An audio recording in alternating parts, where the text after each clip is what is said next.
दिल्ली नगर निगम के 12 वार्ड पर उपचुनाव के लिए 30 नवंबर को वोटिंग खत्म हो चुकी है और अब आंकड़े सामने आ गए हैं। साथ ही साथ ये भी परसेंटेज भी सामने आ गए हैं कि कितना प्रतिशत मतदान कल दिल्ली वालों ने किया और अब दिल्ली वाले ये जानना चाहते हैं कि आखिरकार इन 12 वार्ड में कौन जीत रहा है। हालांकि फाइनल पिक्चर तो 3 दिसंबर को क्लियर होगी, लेकिन ग्राउंड पर मौजूद हमारे सहयोगी पत्रकार जिन्होंने दिल्ली की जनता से सीधे बात की, उन्होंने क्या कुछ कहा और किन मुद्दों पर उन्होंने इस बार मतदान किया और उनके आंकलन के हिसाब से कौन इस बार जीत रहा है वो हम जानने की कोशिश कर रहे हैं। और इसी सिलसिले में अब हम बात करेंगे मुंडका वार्ड की। तो मुंडका वार्ड पर पिछली बार बीजेपी ने जीत हासिल की थी और काफी अच्छे मार्जिन से बीजेपी जीती थी, लेकिन अगर ओपी अगर आपसे मैं जानना चाहूं इस बार मुंडका वार्ड पे कितने प्रतिशत मतदान हुआ? देखिए, मुंडका इलाके में जो प्रतिशत की बात करें, 44.5% जो है यहाँ मतदान हुआ है। और ये गांव देहात का इलाका है, और जिसकी वजह से यहाँ पर काफी समस्याएं भी हैं, और इस पे ये भी कह सकते हैं लोग बदलाव चाहते हैं, जिसकी वजह से यहाँ वोट दिया गया। जी। जी, और यहाँ का वोटिंग टर्नआउट जो है वो काफी अच्छा निकलकर सामने आया है। इस वार्ड पर दिल्ली वाले बाहर निकले और मतदान किया, तो किन मुद्दों पर वो मतदान करते हुए नजर आए जब आप ग्राउंड पर मौजूद थे? तो मैं आपको बताना चाहूंगा, मुंडका ऐसा इलाका है, मैं पिछले 10 सालों से ये कवर कर रहा हूँ, और यहाँ समस्याओं का अंबार है। मतलब समस्या ही नहीं, समस्याओं का अंबार है। और खास तौर पे यहाँ की जो फिरनी रोड है मुंडका गांव की, वो पिछले 10 सालों से ऐसी जर्जर हालत में है कि पूरा नदी बन चुकी है, नाली और सीवर का पानी भरा हुआ है। इसी तरह से जो रोहतक हाईवे रोड है, वो काफी लंबे समय से टूटा हुआ है, उसकी सुध लेने वाला कोई नहीं है। एक बार जो है केजरीवाल सरकार ने इसका उद्घाटन भी किया था कि इसको बनाएंगे, लेकिन किस तरह से बनाया आज तक किसी के समझ में नहीं आया। इन सब चीजों को लेकर यहाँ की जनता काफी परेशान है। सफाई व्यवस्था की बात करें तो बिल्कुल निल है। इससे पहले यहाँ पर बीजेपी से गजेंद्र दलाल जी थे, जो कि पार्षद थे, उनको ही प्रमोट करके विधायक यहाँ का बनाया गया। हालांकि इलाके की जो जनता है, अगर हम बात करें, यहाँ पर दो फाड़ में बटी हुई है। एक तरफ आम आदमी पार्टी और एक तरफ बीजेपी। कांग्रेस का यहाँ अस्तित्व बहुत ही कम है, क्योंकि लंबे समय से यहाँ पे कांग्रेस का कोई वैसा बड़ा नेता नहीं यहाँ पर उभर के आया है। आम आदमी पार्टी इसलिए कहेंगे क्योंकि बीजेपी भी यही कह के आई थी कि इस इलाके का उद्धार करेगी, जिसके बाद में यहाँ पर निगम पार्षद बीजेपी का बना, आम आदमी पार्टी के पार्षद को हराकर। उसके बावजूद भी इलाके की और खास तौर पे मुंडका गांव की जो स्थिति बद से बदतर अभी भी है। पार्षद होने के बावजूद भी कोई यहाँ पर काम नहीं कराया गया, विधायक होने के बावजूद भी अब काम चालू कर दिया गया है, लेकिन उससे पहले नहीं, जिसको लेकर इलाके के गांव के लोग, खास तौर पे गांव के लोग, बड़े बुजुर्ग काफी खासा नाराज भी थे। और इसी बात को लेकर जो मतदान किया गया, जो आप देख रहे हैं 44% जो 44.5% मतदान किया गया है, ये उसी चीज का नतीजा है। लोगों में रोष है। यहाँ जो है काम काज जो है सरकार की तरफ से बहुत ही कम किए गए, और यहाँ की स्थिति जर्जर होने की वजह से लोगों में रोष था, कहीं ना कहीं बदलाव चाहते थे। यहाँ अगर हम बात करें तो बीजेपी और आम आदमी पार्टी में कांटे की टक्कर है। हो सकता है, यहाँ ये नहीं कह सकते बीजेपी आएगी, यहाँ आम आदमी पार्टी भी आ सकती है, क्योंकि यहाँ की स्थिति लोग बयां करते हैं। यहाँ पर कोई भी पत्रकार जाता है तो लोग अपने घरों में लेकर जाते हैं, लोगों के घरों में कीचड़ और नालियों का पानी जाता है। इस तरह की स्थिति इस इलाके में थी, जिसकी वजह से अभी यहाँ पर आंकना गलत होगा कि कौन सी पार्टी यहाँ पर सत्ता में आएगी। जी। जी बिल्कुल। और आपसे जानना चाहूं कि इस बार जो प्रत्याशी चुनावी मैदान में उतारे गए, आम आदमी पार्टी ने जहां अनिल लाकड़ा को इस बार चुनावी मैदान में उतारा, तो कांग्रेस ने मुकेश को चुनावी मैदान में उतारा। और अगर बीजेपी की बात करें तो बीजेपी ने जयपाल सिंह दराल को इस बार चुनावी मैदान में उतारा। तो किस तरह के ये प्रत्याशी थे? क्या ये इतने स्ट्रांग इनफ कैंडिडेट्स थे जिनके चेहरे पर इस बार मतदान हुआ, या फिर पार्टी के सिंबल पर ही दिल्ली वालों ने वोट किया? देखिए, इसमें जो बीजेपी का जो कैंडिडेट है, वो भी पहली बार इसमें आए हैं चुनाव में। इससे पहले मुझे तो नहीं लगता कि इन्होंने चुनाव लड़ा होगा, मुझे तो इतना याद नहीं है। लेकिन अनिल लाखड़ा जो है, ये पहले निगम पार्षद थे, इन्हीं को हराकर जो गजेंद्र दलाल थे, वो यहाँ निगम पार्षद बने थे। तो ये कह सकते हैं कि अनिल लाखड़ा का एक जाना माना चेहरा था, उनके चेहरे पे भी वोट पड़ सकती है। आम आदमी पार्टी की तो जो वोट है वो आई है। कांग्रेस की तरफ से जो है मुकेश जी हैं, उनके बारे में भी कहा जा सकता है, क्योंकि उनका भी कोई वैसा छवि नहीं है, चेहरा नहीं है। तो यहाँ पर एक ही चेहरा जो है अनिल लाखड़ा का, जिसको लोग जाना पहचाना मानते थे।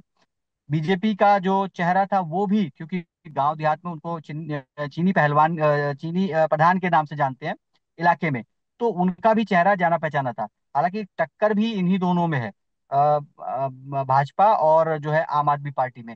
कांग्रेस का अगर यहाँ देखें तो ग्राफ बहुत ही नीचे है, इसलिए अभी कांग्रेस को हम कुछ नहीं कह सकते। लेकिन जिस तरह से यहाँ पर आम आदमी पार्टी और जो है बीजेपी में टक्कर है, ये सिर्फ यहाँ के काम को लेकर है, क्योंकि यहाँ पर दोनों ही टर्मों में आम आदमी पार्टी 10 साल तक थी, लेकिन उसके बावजूद भी यहाँ स्थिति बद से बदतर थी।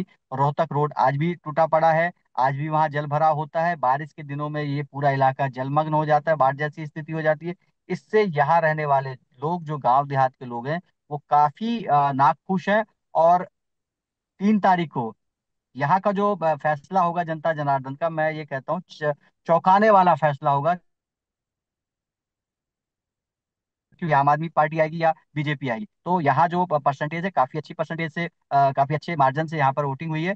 और मुझे लगता है जो यहाँ पर निर्णायक भी होगा वो भी अच्छे मार्जिन से ही होगा। जी।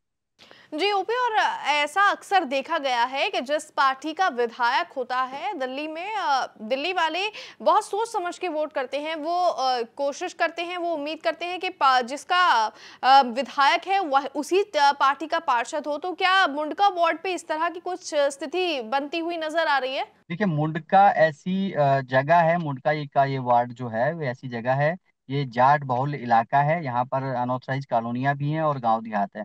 यहाँ पर मैं आपको पहले बता दूं, जब गजेंद्र दरार जी को जब टिकट मिली थी तो उसका भी विरोधाभास हुआ था, वो भी बीजेपी के कुछ बड़े कद्दावर नेताओं ने किया था। इसमें ये भी कह सकते हैं कि यहाँ बीजेपी दो फाड़ में, हालांकि दिख नहीं रहा है लेकिन दो फाड़ में है। यहाँ जो बीजेपी के समर्थक हैं वो दो फाड़ में है। एक बीजेपी वो है जो गांव देहात के अंदर चल रही है, और एक बीजेपी है जो अनऑथराइज कॉलोनी में चल रही है। इसमें ये कहना गलत होगा कि विधायक की छवि से ही इसको जो है निगम पार्षदी का जो है वोट कन्वर्ट हो, ऐसा नहीं कह सकते। क्योंकि सबसे बड़ा मुद्दा है विकास का मुद्दा, इलाके में जो स्थिति है बद से बदतर है। इसकी वजह से लोग बदलाव भी ला सकते हैं और आम आदमी पार्टी को भी बढ़त जा सकती है। तो यहाँ कांटे की टक्कर है। यहाँ अभी कुछ कहना बिल्कुल गलत होगा कि यहाँ बीजेपी सत्ता में आएगी या आम आदमी पार्टी आएगी। क्योंकि अनिल लाखड़ा एक जाना माना चेहरा है, पहले भी बार पार्षद रह चुके थे और पूरा इलाका उनको जानता है। बीजेपी हम्म। इसलिए क्योंकि वहाँ का विधायक जो है बीजेपी से है, तो कह सकते हैं कि हाँ दोनों में, लेकिन मार्जिन कम ही होगा, कांटे की टक्कर है। जी। जी बिल्कुल। और अगर मैं साल 2022 के चुनावी नतीजे देखूं तो गजेंद्र सिंह दराल को भी बहुत अच्छी जीत मिली थी ओपी, और लगभग 9,348 वोट के मार्जिन से उन्होंने आम आदमी पार्टी के प्रत्याशी को हराया था। अनिल लाखड़ा को बहुत अच्छे खासे मार्जिन से हराया था। क्या लग रहा है इस बार बीजेपी का जो कैंडिडेट है जयपाल सिंह दराल, क्या वो इस मार्जिन को compete कर पाएगा? क्या इस मार्जिन के आगे वो जीत पाएगा, या फिर कांग्रेस या आम आदमी पार्टी सेंधमारी कर सकती है इस मार्जिन में? देखिए, बीजेपी के वोटों पे सेंधमारी का कोई अभी वो नहीं बनता। हाँ, हालांकि कुछ नाराजगी हो सकता है कि यहाँ लोग जो है दूसरे पार्टी में जा सकते हैं। जिस तरह से जो आपने बताया कि जो प्रत्याशी है बीजेपी के, वो अपने चेहरे पे तो नहीं, लेकिन हाँ विधायक क्योंकि अच्छे मार्जिन से जीते थे, वो स्थिति ऐसी थी। विधानसभा चुनाव हमने अभी कवर किया है, और ऐसा चौंकाने वाला जो है रिजल्ट आया था कि लोग सुनकर दंग थे। आम आदमी पार्टी के वो धुरिंधर नेता तक जो है हार चुके थे, जो अपने आप को कहते थे हम जीते जिताए। तो यहाँ पर भी यही लागू होता, क्योंकि इलाके की स्थिति को देखकर लोगों ने वोट किया है। लोग चाहते हैं विकास कार्य हो, इलाके की नालियां साफ हो, नाले साफ हो, सड़कों पे झाड़ू लगे, जो टूटी फूटी सड़कें हैं वो भी बनाई जाए, और थोड़ा बहुत विकास कार्य हो, जिसको लेकर अब जनता जागरूक है ये भी कहेंगे। क्योंकि जितनी बार भी मैंने कवरेज भी किया है, वहां पे काफी हम्म। लोगों में नाराजगी थी। जो मौजूदा विधायक उनसे भी नाराजगी थी। एक और बड़ा मैटर कि इसी जो है वार्ड में जो है एक हाईवे पर जो है टोल बनाया गया, उसको लेकर जी। जो है गांव के लोग काफी खफा थे। तो हो सकता है कि ये भी एक कारण हो सकता है बीजेपी से थोड़ा सा नाराजगी का। लेकिन कुछ कहा नहीं जा सकता, क्योंकि कांटे की टक्कर है। ये 3 तारीख को ही पता चलेगा कि जो है इलाके की जनता किसे जीत का सहरा पहनाती है। जी। जी, और अगर अंत में आपसे जानना चाहूँ, इस बार आपका आकलन क्या कहता है, क्योंकि आप ग्राउंड जीरो पर मौजूद थे, किस पार्टी को इस बार मुंडका सीट पर जीत मिलती हुई नजर आ रही है? जी, मैं वही कहूंगा बार बार कि इसमें कांटे की टक्कर है। बीजेपी का अगर मैं परसेंटेज के हिसाब से दूं तो बीजेपी 80 और 85, आम आदमी पार्टी, और 80-85 के बीच में दोनों का मार्जिन आप मान के चलिए कि दोनों की जीत में होगा, क्योंकि 100% जी किसी को नहीं कह सकते। क्योंकि यहाँ पर जो स्थिति है, स्थिति को देख के लोगों ने वोट किया है, गांव देहात के लोगों ने। जी। जी बिल्कुल, बहुत बहुत शुक्रिया ओपी आपका इन तमाम जानकारियों के लिए। तो क्या कुछ होगा, वो फाइनल तस्वीर तो 3 दिसंबर को निकलकर सामने आएगी। ये आंकलन है उन पत्रकारों का जो कि ग्राउंड जीरो पर मौजूद रहे और दिल्ली की जनता ने किन मुद्दों पर और किन चेहरों पर किसे वोट दिया, उन्होंने इस बात का विश्लेषण किया। फिलहाल इस रिपोर्ट में बस इतना ही, लेकिन दिल्ली एमसीडी के बाय इलेक्शन से जुड़ी हुई हर एक अपडेट को देखने के लिए आप देखते रहिए दिल्ली तक।